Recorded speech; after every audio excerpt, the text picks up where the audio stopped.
Bonjour, je vais aborder un sujet qui me tient particulièrement à cœur car il est la cause de nombreuses souffrances pour nous tous. C'est le jugement. Nous avons appris depuis notre plus jeune âge que tout est noté, évalué, apprécié, mesuré, comparé et surtout critiqué. Ce sont les erreurs et les fautes qui sont systématiquement mises en avant. Et c'est du coup la seule chose que nous retenons. Les remarques mises en rouge sur nos devoirs, nos créations, nos productions. Comment pouvons-nous être épanouis dans une société qui systématiquement pointe du doigt nos erreurs, nos faiblesses, ce qui ne va pas, et passe complètement sous silence ou presque nos réussites? Aussi devons-nous prendre conscience que nous avons été programmés par notre éducation à juger, à critiquer et surtout à nous autocritiquer. Nous sommes notre premier censureur. Nous nous interdisons parfois de nous exprimer, de faire ou de dire des choses de peur du regard, des critiques et des moqueries. Depuis notre plus tendre enfance, nous avons subi ces retours négatifs. Et le pire, c'est que nous sommes les premiers à nous blâmer dès que nous nous trompons ou si nous n'arrivons pas à atteindre un objectif ou pire, une performance. Nous nous comparons les uns et les autres pour arriver à nous mesurer, à nous donner une valeur et même arriver à dépasser l'autre. Et tout cela pour nourrir notre ego. Et lorsque nous n'y arrivons pas, c'est la déception et l'auto-sabotage. Je suis trop nulle, je suis incapable de faire ça.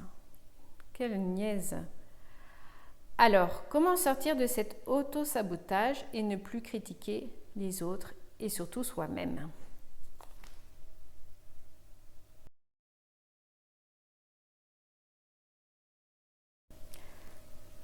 Tout d'abord, observez-vous, écoutez-vous, prenez conscience de votre réflexe à apporter un jugement, surtout négatif, immédiatement, à émettre une opinion critique en premier.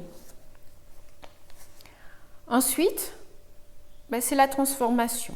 C'est savoir se rectifier de façon positive et bienveillante envers soi-même. Vous connaissez l'expression « nous apprenons de nos erreurs ». Une fois, après avoir observé, c'est-à-dire cette prise en flagrant délit de jugement hâtif, se corriger avec douceur. Pourquoi ai-je critiqué cela? Je n'ai pas tous les éléments pour émettre une opinion quelle qu'elle soit. Ok, je me pardonne cette réaction et envoie la lumière à cette personne, cette situation, sur l'objet de ma critique. Voilà un exemple. Je me suis particulièrement entraînée sur les réseaux sociaux. Je suis abonnée à une page sur laquelle des personnes posent des questions, se confient. J'ai vu beaucoup de monde répondre spontanément et donc souvent en donnant des leçons de morale. C'est normal, c'est notre formatage. Une personne demande de l'aide, un conseil et on se met dans la peau du sauveur. Notre ego, notre mental adore cela. J'ai donc fait l'exercice à répondre pour que la personne fasse elle-même son travail d'introspection et qu'elle trouve la réponse à la problématique par elle-même. À chaque réponse, je relisais mes phrases en les reformulant pour qu'il n'y ait aucun jugement, aucune critique, aucun a priori.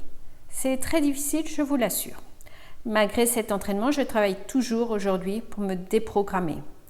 Alors, soyez vous aussi indulgents quand vous vous rendrez compte que ce n'est pas facile de respecter ce principe. Je respecte l'autre. Je respecte sa différence, son point de vue, et je l'accueille pour évoluer. Je ne me critique plus et me respecte avec mes forces et mes faiblesses. Je respecte la loi du respect.